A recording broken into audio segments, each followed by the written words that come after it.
Počúvate podcast Trnavského rádia. Trnavské rádio je tu opäť po týždni s podcastom 5 dobrých správ z nášho kraja, tentokrát v zložení Nika Húsková a Diana Mišáková. Pozdravujeme.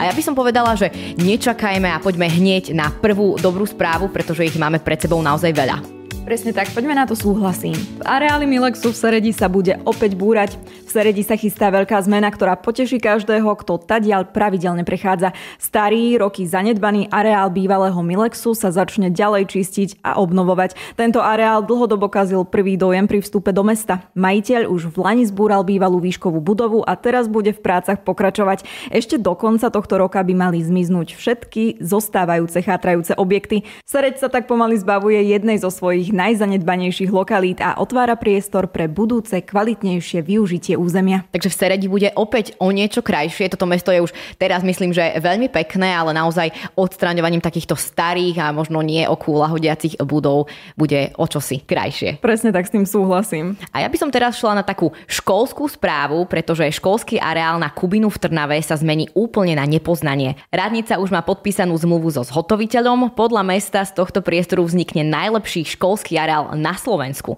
Po dokončení tohto projektu bude mať Trnava tak obnovené všetky dvory svojich základných škôl.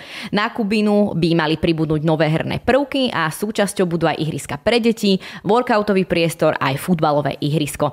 Priestor bude po obnove otvorený už aj pre verejnosť. Mňa veľmi zaujal ten workoutový priestor. Čo by som ja za to dala, keby niečo také mám ako dieťa? Šla by si zacvičiť, troška nazbierať svaly. Možno by to človeka viacej bavilo ako v tej telocvični. Naozaj, že by ho tak motivovalo potom aj cvičiť ďalej.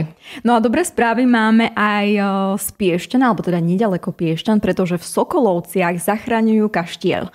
Začalo sa tam s jeho postupnou obnovou, čo je pre obec kľúčovou udalosťou. Budova, ktorá v minulosti slúžila ako liečebňa či škola a prežila aj 2 svetové vojny, sa v posledných 10 ročiach dostala do havarijného stavu.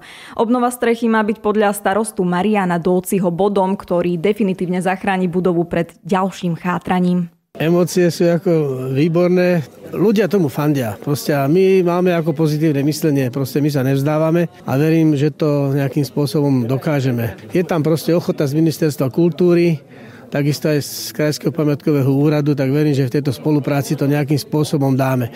Nie je to jednoduché, je to ako veľmi náročná stavba. Po kompletnej rekonštrukcii by mohol v kaštieli vzniknúť dom pre seniorov, denný stacionár, veľká spoločenská miestnosť aj reštaurácia.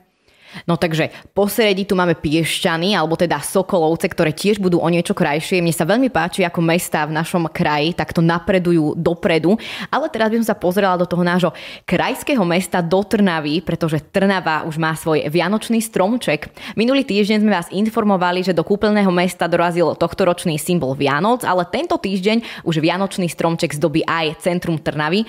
Ide o veľký smrek z Brestovian. Mesto každoročne vyberá spomedzi drevín, ktoré musia byť z dôvodu svojej veľkosti alebo nedostatku priestoru odstránené. Takže aj tento rok stromček do Trnavy venoval obyvateľ. Vybraným darcom sa stal pán Miroslav Laho, pre ktorého je strom emotívnou spomienkou na minulosť.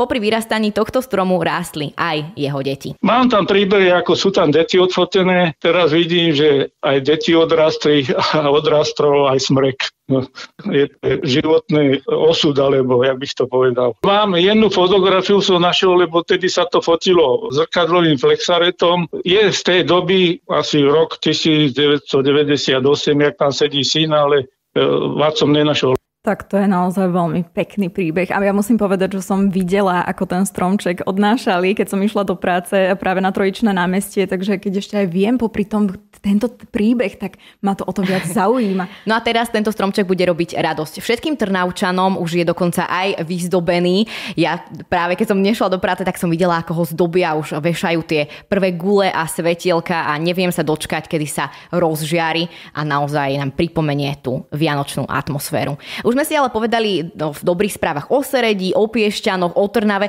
a povieme si aj o Galante, pretože tá bude o niečo zelenšia. Rádnica pripravuje výsadbu nových stromov v rôznych lokalitách mesta. Už čoskoro by sa malo začať s výsadbou 60 kusov stromov. Priniesť majú viac tieňa, čistejší vzduch a aj krajšie verejné priestranstvá. Stromy pribudnú na sídlisku Zornička, Parkovej ulici, na SNP, Revolučnej a aj mnohých ďalších lokalitách. Pôjde o rôzne druhy, pribudne napríklad javor, lipa, okrasné čerešne a aj duby. Tak toto bolo tých 5 správ, ako som správne napočítala. Máme tu už aj niečo z Vianoc, ale aj z našich miest v našom kraji. Rožka troška. Presne tak sa to hovorí. Vyčerpali sme teda náš čas a počujeme sa opäť o týždeň. Pozdravujeme.